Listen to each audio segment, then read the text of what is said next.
हरे कृष्णा, राधे राधे। हम सब श्री कृष्ण चरितामृत श्रवण कर रहे हैं। आज का प्रसंग है श्री कृष्ण पुत्र प्रद्युमन। उत्तर श्री कृष्ण पर चरितामृत भाग 33। पूरी द्वारिका आनंदित है। आज उत्सव की धूम मची है और उत्सव हो भी क्यों नहीं, श्री कृष्ण के प्रथम पुत्र जो हुए हैं, आचार्य गर्ग ने नाम रखा है प्रद्युमन।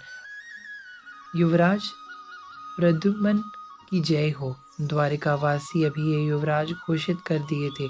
जय जयकार लग रहे हैं इस नाम के।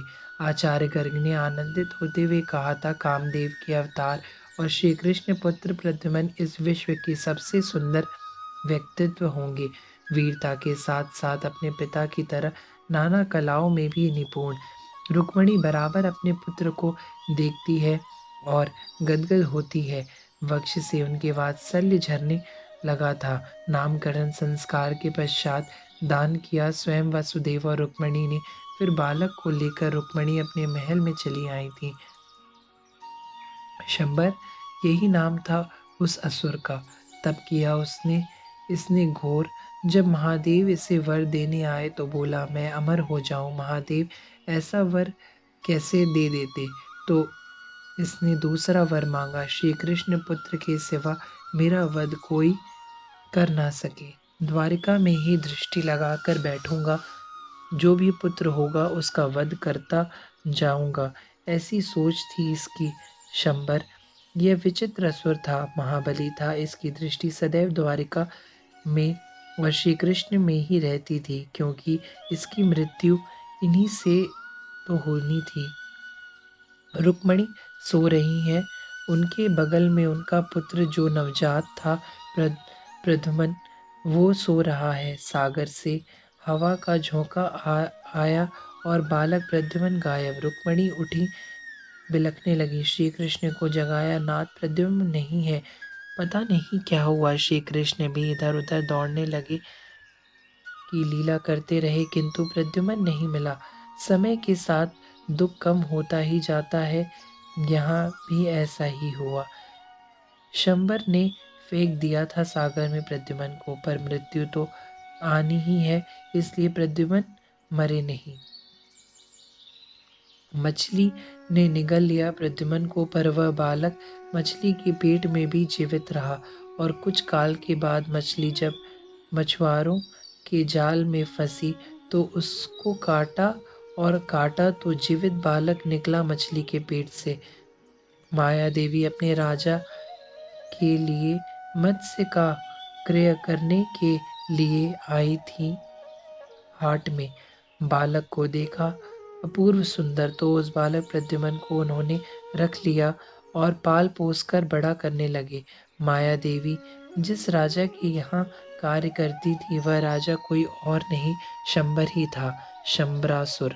इधर प्रद्युमन सुंदर थे और समय के साथ कुछ ज्यादा ही तेजी से बढ़ भी रहे थे। माया देवी का भाव अब बदलने लगा था प्रद्युमन के प्रति। आज एकांत में आलिंगन किया था जब प्रद्युमन को माया देवी ने, तो प्रद्युमन ने पूछा, आप ऐसा मेरे प्रति भाव क्यों?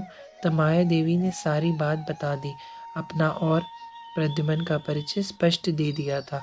महादेव की तपस्या भंग करने के लिए कामदेव गया, बड़ी कोशिश की, बड़े प्रयास किए, किंतु असफल।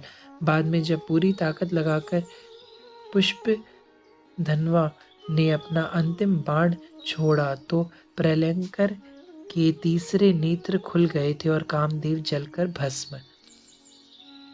रति कामदेव की पत्नी रोती हुई आई और महादेव के चरणों में गिर गई। बहुत गिड़गिड़ाई। महादेव ने कहा, कामदेव मरा नहीं है। हाँ, उसका देह नहीं रहेगा अब। वह बिना देह के समस्त में व्याप्त रहेगा। पर मुझे तो सदैव पति चाहिए, विदेह नहीं। रति ने अपनी बात रखी। करुणावतार महादेव ने कहा, ठीक है, फिर जाओ। द्वापर के अंत में श्री कृष्ण के पुत्र बनकर तुम्हारे पति कामदेव जन्म लेंगे। रति प्रसन्न हो गई तो समय काटने लगी, द्वापर आने की प्रतीक्षा करने लगी।